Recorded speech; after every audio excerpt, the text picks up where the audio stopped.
കർണാടക കോൺഗ്രസിലെ തർക്കത്തിൽ ഐക്യശ്രമം തുടരുകയാണ്. മുഖ്യമന്ത്രി സിദ്ധരാമയ്യയെ ഡി.കെ. ശിവകുമാർ വസതിയിലേക്ക് ക്ഷണിച്ചു. നാളെ ഡി.കെ. ശിവകുമാറിന്റെ വസതിയിൽ പ്രഭാത ഭക്ഷണത്തിന് ശേഷം ചർച്ച നടക്കും. മുഖ്യമന്ത്രി മാറ്റത്തിൽ ധാരണയുണ്ടാക്കാനാണ് നീക്കം.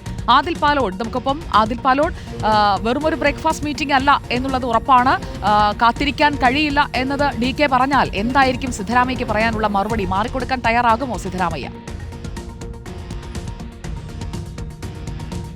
ഇപ്പോൾ തൽക്കാലം കൂടുതൽ തർക്കങ്ങളിലേക്ക് പോകരുത് എന്ന ACCയുടെ നിർദ്ദേശമുണ്ട്. അതുകൊണ്ട് തന്നെ ഒരു തർക്കത്തിലേക്കോ അല്ലെങ്കിൽ ആ വിധത്തിലുള്ള നീക്കങ്ങളിലേക്കോ പോകാനുള്ള സാധ്യത കുറവാണ്. ഒരു സമവായത്തിലേക്ക് പോയി ബംഗളൂരുവിൽ തന്നെ, കർണാടകയിൽ തന്നെ പ്രശ്നങ്ങൾ പരിഹരിക്കണമെന്നുള്ളതാണ് ഹൈക്കമാൻഡിൻ്റെ നിർദ്ദേശം രണ്ട് നേതാക്കൾക്കും നൽകിയിരിക്കുന്നത്.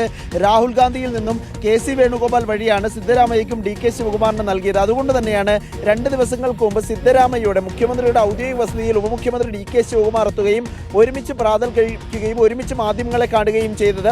അതിന് പിന്നാലെ അപ്പോൾ തന്നെ പറഞ്ഞിരുന്നതാണ് DK ശിവകുമാറിൻ്റെ വസതിയിൽ സിദ്ധരാമയ്യ എത്തി ഒരു പ്രശ്നങ്ങളില്ലാത്ത ഒരു ഐക്യ സന്ദേശം അണികൾക്ക് നൽകുകയാണ് ഏറ്റവും പ്രധാനപ്പെട്ട കാര്യം. ഡിസംബർ 8-ന് ഈ മാസം 8-ാം തീയതി നിയമസഭാ സമ്മേളനം ബംഗളൂരുവിൽ കർണാടകയിലെ നിയമസഭാ സമ്മേളനം തുടങ്ങാനിരിക്കുകയാണ്.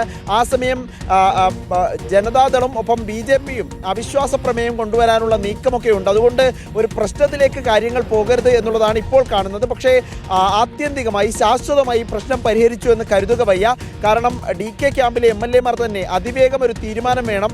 പാർലമെന്റ് സമ്മേളനം കഴിയുന്ന മുറയ്ക്ക് തന്നെ മുഖ്യമന്ത്രി മാറ്റത്തിൽ ഹൈക്കമാൻഡിന്റെ ഭാഗത്തു നിന്നുള്ള അന്തിമ വാക്ക് എന്താണെന്ന് അത് കേൾക്കേണ്ടതുണ്ട്. അത് പറയണം എന്നാണ് ആവശ്യപ്പെടുന്നത്. ഏതായാലും പ്രശ്നങ്ങൾ പൂർണ്ണമായി പരിഹരിക്കപ്പെടുന്നില്ല. പക്ഷേ തൊലിപ്പുറത്തുള്ള ചികിത്സയാണ് ഇപ്പോൾ ബംഗളൂരുവിൽ നടക്കുന്നത്. അതിൻ്റെ ഭാഗമായാണ് പ്രശ്നങ്ങളില്ലാതെ ഐക്യ സന്ദേശം എന്ന നിലയ്ക്ക് DK ശിവകുമാറിന്റെ വീട്ടിലേക്ക് നാളെ സിദ്ധരാമയ്യ കൂടി എത്തുന്നത്. സുജയ്, ഓക്കെ, വിവരങ്ങൾ നൽകിയത് ആദിൽ പാലോടാണ്.